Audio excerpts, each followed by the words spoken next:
After a basketball game, we somehow always feel that we have earned the right to put in more calories in us. And so we go for our favorite coffee shop for supper. And there I was at the round dining coffee shop table, and the seven of us would be looking at one direction, totally engrossed, totally engaged in what Simon has to say. And as if all the food on the table are just like accessories.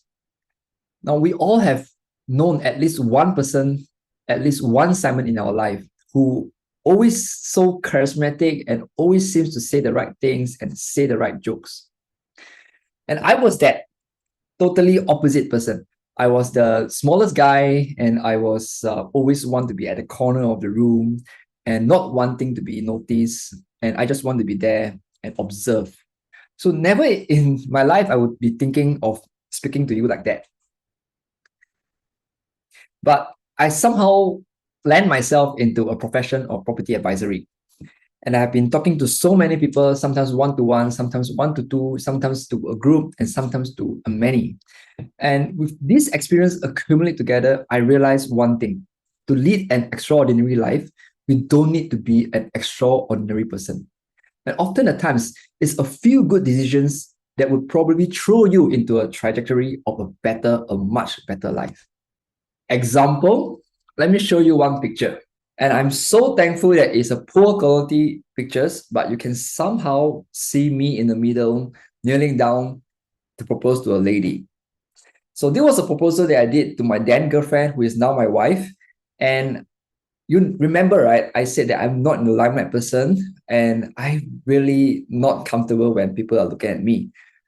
And I could have chosen a private proposal. I could downplay my proposal, but for some reason, I make a conscious intention that I wanted her to feel extraordinary. So there it goes. I start to gather all the important friends, the family members, and come together and witness this situation. I was shaking, but I know that night I make her feel very extraordinary. And the sad thing is that after that, the next day, the magic seems to dissolve. Everything's back to normal. I'm back to ordinary again. Things are like normal. But because of that one intention of making someone feel extraordinary, today I married the perfect wife, and I'm living the wildest dreams of my life. Now, the point of my story is to share that, especially in property, you don't need to do a lot of extraordinary things, or you don't even need to be an extraordinary person. Just a few or even one good decision in your life can make a huge impact. In this presentation, I'll be sharing with you four main points. Number one is the common problems people are facing. Number two, what are the myths for us to debunk? Like all the uh, not helpful mindset, we want to clear them off so that we can help you to make good decisions. Number three is a method we call the OFSS framework.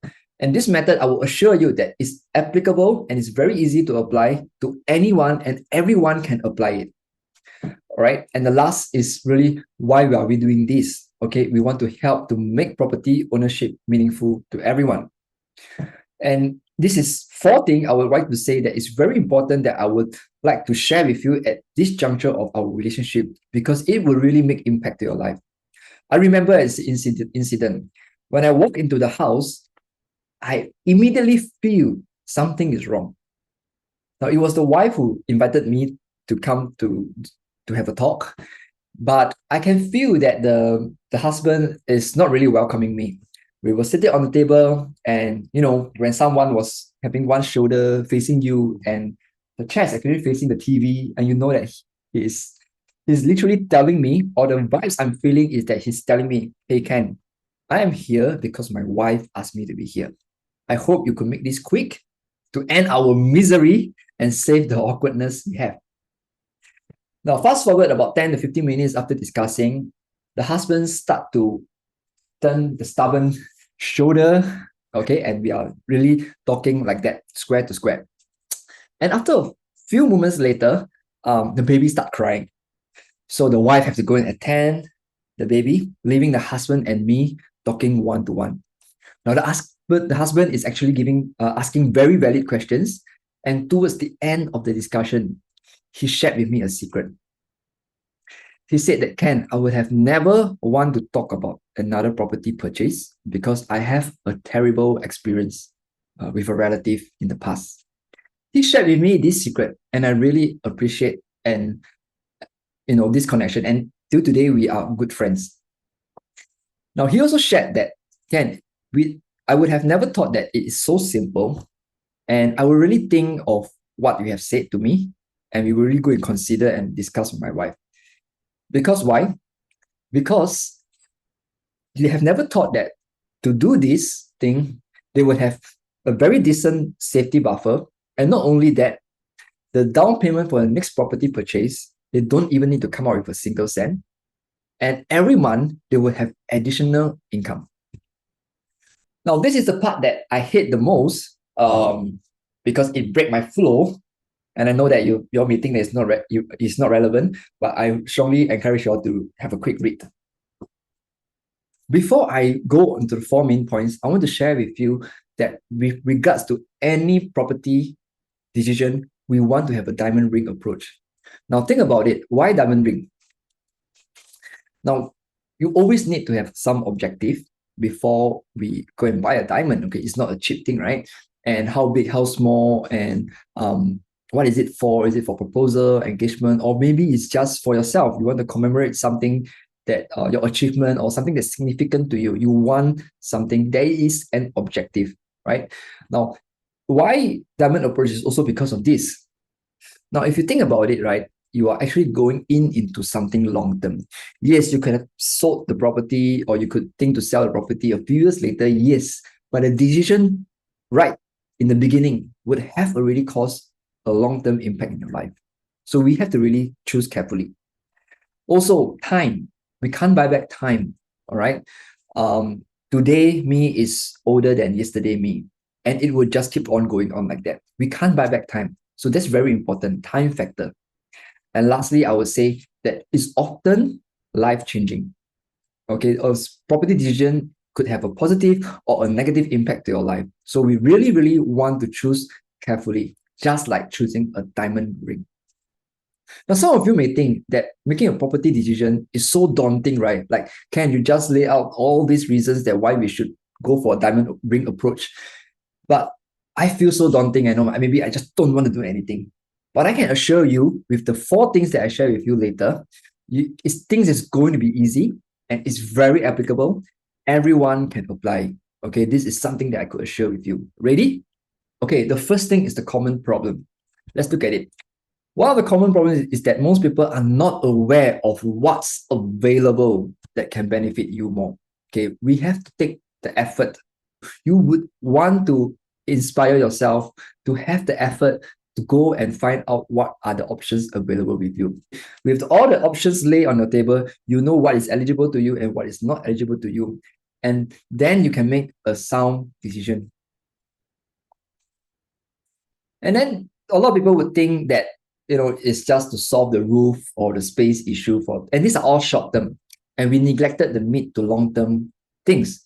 And can we all put them together? And I would say most of the time you can. And of course, this is something that is very sad, that we find people buying properties that is overvalued without knowing. And when years later, when they start to review, they realize that, oh, I actually really have bought something that is overvalued at that time. And that is too late, right? Now, the second point here is the myth to debunk. What are the myths? Number one, I would say that a lot of people think that the market is efficient. Like they would think that, this is the higher floor is this price, then the lower floor should be cheaper, right? But it's not. In the resale market, it's really not like that. Okay. Then somebody would think that a house is just a roof. Yeah. Yes, it's more than a roof, but I'm not trying to say that, it's a house, it's a home. But I'm saying that a house can help you do much more. It can help you to realize more goals or clear more objectives. But we just have to clear this mindset that, I just want the house because I want a roof, I want a space, I want a good house, I want good facilities. No, it's not just that. There's more things you can do. The last myth I want to share is a lot of people will think that Expensive houses must be good, and cheap house means that not so good. It is not necessarily true, because we can find good value house at a good price, and then somehow the expensive houses could be a lousy property. Now, here comes the third point, which is the OFSS framework. Now, this framework, I will just go through with you one by one in a perspective view. Hopefully, in future, I'll go through with you in detail. But I would say that a perspective for now would be good. Now, O stands for objective. Okay, and objective is very different for everybody. Like here, I said your meaningful propertyship means what? Okay, and everybody is different. You have to define what is meaningful to you. To some people, it could be capital gains. To some people, is I could want to stay near my parents or my kids' school, or I just want to stay near greeneries because I would tend to have a healthier lifestyle. So you have to define what is meaningful to you. Okay, what are your priorities? And when we talk about objective, here comes a very big word called priorities, because sometimes we may not be able to fit everything one shot. So we have to come up with what are your main priorities. And when I think of priorities, I always think of the pill. Why the pill? Because there is an analogy saying that if you have a pill and you have a big rock and you have some stones and some small pebbles, how are you going to fit all in, right? The sequence here are important. The priority is important. Most of us would know that we have to put in the biggest rock first, and then followed by the stones, and then finally the pebbles and sand. That would most likely fit the pill, to correctly. But if you do it, if the sequence is different, then we are not able to put in everything. Try that yourself if you have not. The second step is called F, financial.